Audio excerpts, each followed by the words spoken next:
so we have an exclusive behind the scenes look of Gotham Knights, which will be coming out next month. It's the Gotham Knights official The Batman Family behind the scenes trailer. Excuse me, that is my laptop making that noise. It says in the description, join members of the development team from a behind the scenes look at Gotham Knights, including a discussion detailing the Batman family, Batgirl, Nightwing, Red Hood, and Robin, and their relationship dynamic and how it evolves. The designs of the characters and more from this upcoming open world action RPG. We also get a look at Alfred and his role. Gotham Knights launches on PlayStation 5, Xbox Series X and S, and PC on October 21st, 2022. Okay. Let's take a look at it, shall we? And it's 6 minutes.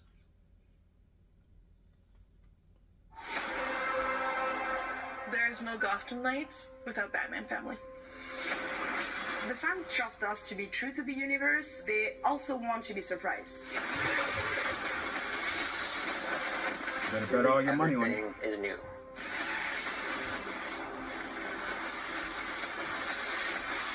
Batman Family means different things to different people. We have chosen to explore the theme of found family within the context of Batman Family. There's been a big fracture in the Batman family. They're at odds with each other. They're fighting. They're not a cohesive group. They've never had the chance to work together because they've all been working fairly independent with the exception of Robin. As you progress through the entire game, you're going to see this gradually change. Move. I'm going to solve this case my way. I think each knight embodies some of those traits just at different times. Nightwing can have the attitude sometimes, maybe Batgirl the other times, and even the tough guy, Red Hood. You know, he can be the more passionate one at times. But the one thing they all share is that drive to become the next knight. They don't start in perfect harmony, they don't start with perfect balance because they're dealing with a lot of trauma and a big loss. Stop it! You wanted us to work this together. But throughout the game, they come together, and that's for a very simple reason. They've chosen to care for each other, and they've chosen each other as a family. Now you're talking. We have character arcs for each of our knights with key cinematics that unlock from start to end of the game. Through these arcs, we explore different things with each of our knights. One thing we delve into is how trauma can affect memory, how grief can linger, and isn't just resolved in a single moment, or even might not be about just a single loss. When the fans found out that Batman was dead in our game, some of them were expecting to see him. Most of the fans saw the opportunity to experience the universe their own way with new heroes, new dynamics, and as a family. We've known the Knights as superheroes with their masks, but what was it like to kind of see them behind the mask as humans? When we look at the way each knight was designed, we took a cue from our comic book roots. You know, we did some pretty classic shape language design. For example, Red Hood, blocky, square, tank-like. Batgirl is more symmetrical and balanced. Robin, lower, lighter, stealthy. And Nightwing, agile, angular, sharp. By having that kind of shape language, it not only helps us develop the way the characters look, but it also goes on to support how the characters move in animation. The team put a lot of effort in making every character really special, with emotional ways to react to situations. Every character has its own path. We worked with Wilson and the cinematics team to make sure that we could showcase their progression, not just in the things they say, but also in what they do. We wanted to create a custom experience for the player and for the viewer to kind of see That'd be that. cool to do mocap. They're going to structurally have the same scene, but they're going to see that scene with their own flavor depending on who they play. Clear out now. Right. Having a very solid foundation with the performance of the actors was critical because we got that nice base level. Once we take that, we actually bring it with the animators to kind of fine-tune and really improve everything, bring those facial emotions, putting their take on it. And this is something that we really wanted to make sure that we got it right. In the Belfry, we see the knights as humans, as young people talking to each other, having a life, wearing more contemporary, normal clothes. And that's a big contrast to how they look as knights. Belfry Clock Tower is actually where the four of them establish their base of operations, which is essentially their version of the Batcave. This place is quite remarkable.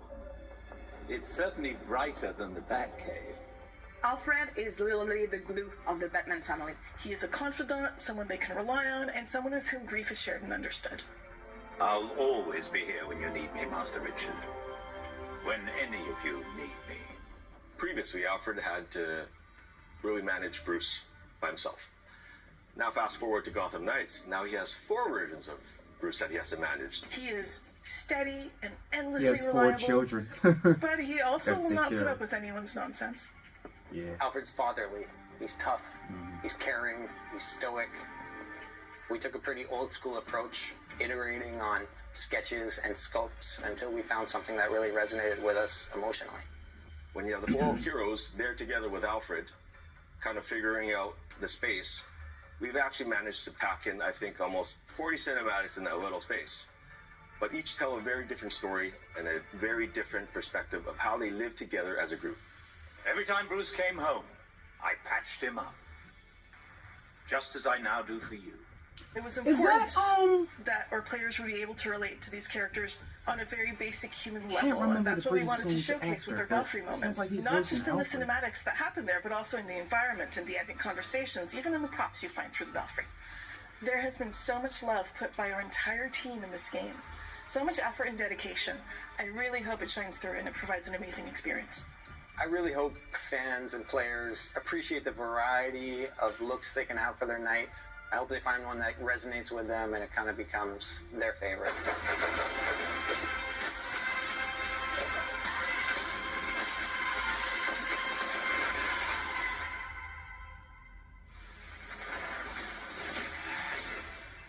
Pre-order now and get the 233 custom Batcycle skin. All right, X is coming out next month. So I'm thinking, was that the same actor from the Dark Knight trilogies that's voicing Alfred again, but in the video game? That's what I want. That's really what I want to ask first. Sounds a lot like his voice. If it is, and it actually is him, that'd be dope to hear his voice again, but in a video game. Now, they were specifically saying they're not going to be the Batman family. They're really not going to be working as a cohesive unit at first because, of course, one of them have worked with Batman much longer than the other ones.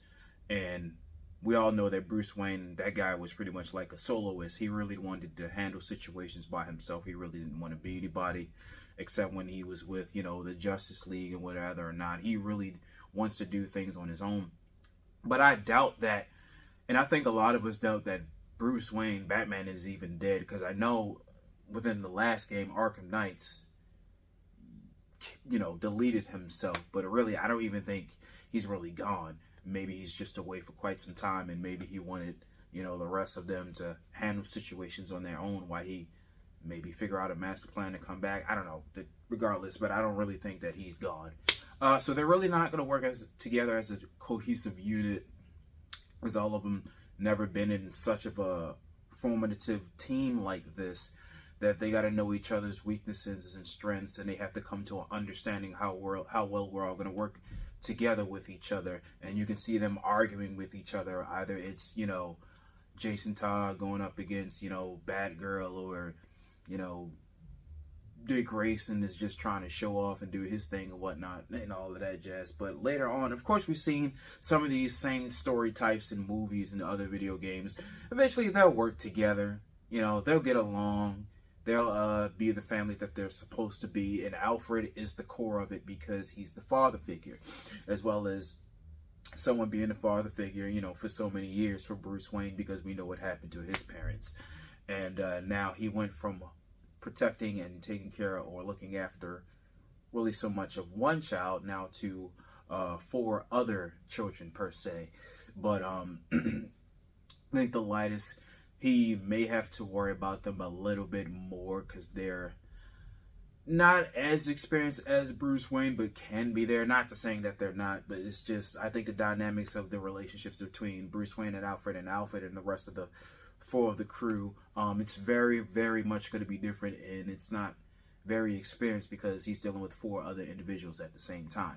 But as far as this game, I know a lot of people have some questions about it, whether it's going to be good or bad. I think it'll be a good one. You know, comparing to the first couple of gameplay sessions that I've seen in the past before. So hopefully down the line, once it comes to it, it'll be good enough for me. It'll be good enough for everyone. I don't know.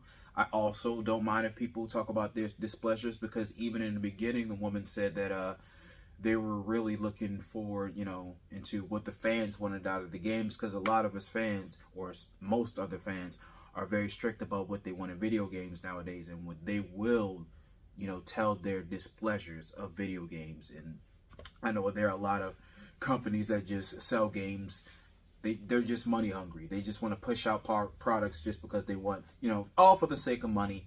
And it's, to me, it can be good and bad for business. Good for them because they get their money, but bad for us because we're spending money on games that we really want to invest our time and our money and our energy to, and they just give us crap. So, you know, I can understand that as well.